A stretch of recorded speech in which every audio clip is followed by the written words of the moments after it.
le dépassement de soi, le respect, l'excellence ou encore la tolérance. Nombreuses sont les valeurs qui pourraient être attribuées à l'olympisme. Depuis la rénovation des Jeux par Pierre de Coubertin en 1896, nombreux ont été les moments de gloire et d'émotion. Mais au cours de son histoire se glissent des moments insolites et loufoques. La triche à la croisée des chemins entre honte et ingéniosité en fait partie. Effectivement, le dopage n'est pas le seul moyen d'enfreindre les règles. Dans cette vidéo, nous te proposons notre podium des triches insolites et même insolentes qui se sont déroulées aux Jeux Olympiques. Et c'est parti! Je profite de cette vue aérienne de Tokyo pour t'inviter à t'abonner sur YouTube, cela fait toujours plaisir.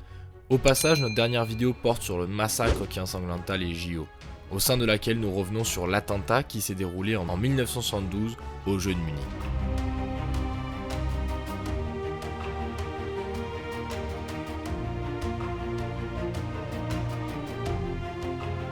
La médaille d'or revient à l'Union soviétique par l'intermédiaire de Boris Onyshenko. Pentathlonien, né à Kiev en 1937, il était un des plus grands athlètes de son temps. Il était un sportif reconnu mondialement par ses nombreuses performances sportives. Son palmarès lui avait permis d'obtenir l'ordre du drapeau rouge du travail ou bien celle de maître émérite du sport de l'URSS. Après avoir participé aux Jeux de Mexico de 68 et de Munich en 72, il se présente à Montréal dans l'espoir de rafler une médaille pour garnir son armoire à trophées. Cependant, Onyshenko est vieillissant mais ne peut se permettre de perdre pour ne pas être déshonoré dans son pays. Mais en l'espace d'une fraction de seconde, l'ensemble de sa carrière, l'ensemble de ses efforts, s'écroule. Alors qu'il était opposé au Britannique, Jim Fox en escrime, une touche est signalée alors que l'épée du soviétique n'avait strictement rien touché.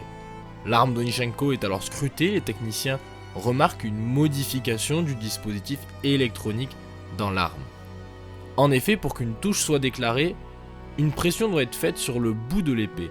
Or, dans le dispositif d'Onyshenko, un interrupteur était placé sous la poignée lui permettant de signaler la touche et donc un point à sa guise. L'ironie du sort est qu'Onyshenko n'aurait certainement pas eu besoin de ce subterfuge pour remporter l'épreuve.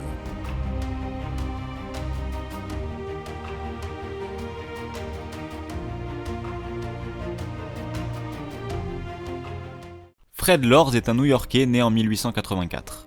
Maçon de formation, il dévoue une grande partie de son temps libre à la course. Il est d'ailleurs un excellent coureur. C'est pour cela qu'il se qualifie sans grande difficulté pour le marathon des Jeux de 1904, se déroulant à Saint-Louis. Or, le marathon de Saint-Louis s'annonce comme une mascarade car beaucoup d'athlètes n'avaient jamais couru la distance, soit un peu plus de 42 km. De plus, les conditions sont rudes avec une chaleur extrême. Beaucoup de poussière, peu d'approvisionnement en eau.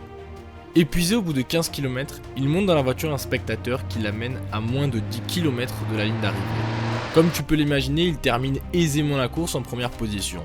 Cependant, si notre très cher Fred Lorz est dans cette vidéo, c'est parce que la mascarade a été révélée aux yeux de toutes et tous.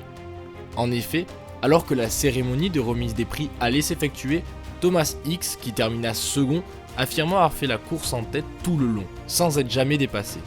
Lorz est alors conspué et reconnaît qu'il voulait faire une blague à ses concurrents.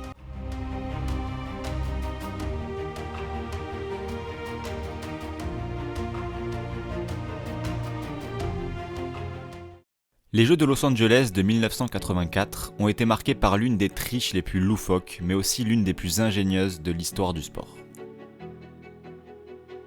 Madeleine de Ressous est une athlète brillante. Elle excelle à la fois dans les épreuves de saut, le sprint et la triche.